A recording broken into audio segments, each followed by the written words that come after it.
Filemonga yezilgan xat.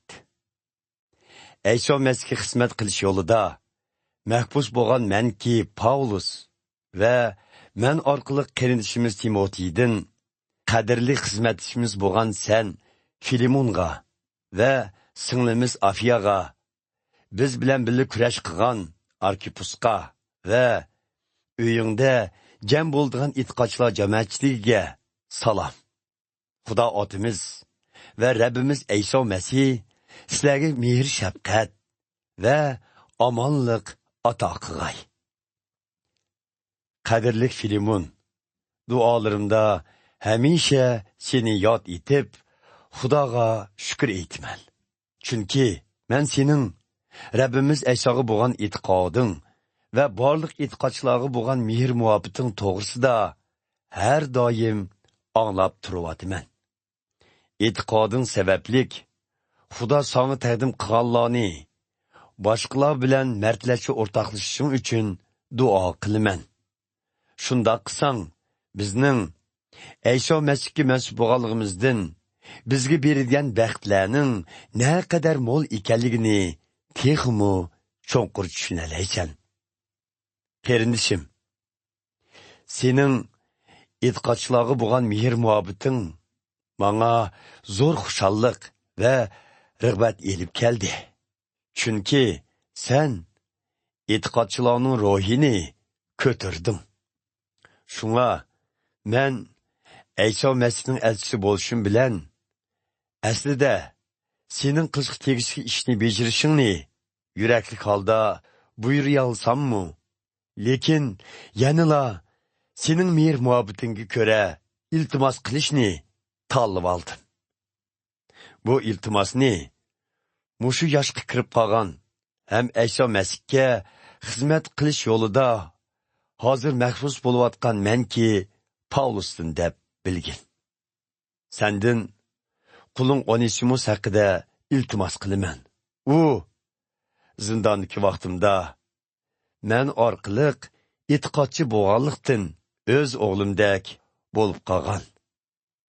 U burun sana foydasiz bo'lsa-mu, ammo hozir sanamı, mağımı foydaliqdir. Men hozir uni, ya'ni jon jigirimni sening yiningga qaytiraman.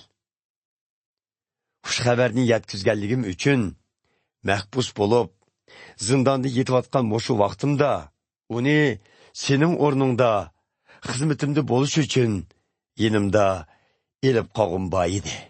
Biroq sening rozilig'ingni olmag'achqa bunda qilishni xohlamadim. Sening menga majburiy emas, balki rozimanlik bilan yaxshilik qilishingni umid qildim. Xudoning quling Onesimusning vaqtincha sening yiningdan qechishiga yo'l qo'yganligi, balkim keyin sening uni mangu elib qelishing uchundir. Endi sen uni qul qatorida emas, balki quldan ko'p ustun, so'yimlik bir e'tiqodchi qarindishing qatorida ko'rarsan. U men uchun intayin qadrlidir. Sen uchun texmo shundoq bo'lish kerak. Chunki sening hozir uning bilan qul xo'jayinlik munosabating bo'lib qolmay, Rabbimizga e'tiqod qilish jihatda qarindoshlik munosabatingmi bordir. Shuning uchun agar sen meni Rabbimizning xizmatida sabdosh deb qarasang, uni meni qabul qilgandek qabul qil.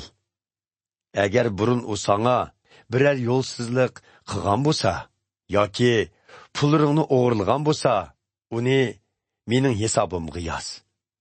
Menki Paulus bu so'zlarni o'z qo'lim bilan yozyapman. Hisobotni o'zim qaytiraman.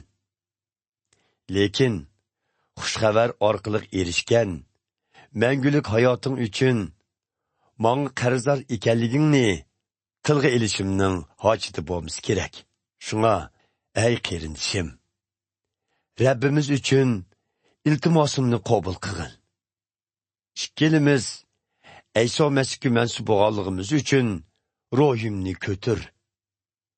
So'zimni anglaydiganligingga ve so'rg'anlarimdan otiq o'rlaydiganlig'ingga cho'nqur ishinib, bu xatni yozdim. Yana bir ish, manga turalg'u joy tayyorlab qo'yg'in. Chunki duolaringlar orqali zindondan ozod bo'lib, yeninglarga qaytib bordiganligimga ishinaman. Ayso Masihga xizmat qilganligi uchun men bilan birga mahbus bo'lgan Epafira, xizmatdoshlarim Markus, Aristarxus, Demas ve Luqalardan sana salam. Rabbimiz Ayso Masihning mehr shafqati sizlarga yor bo'lg'ay.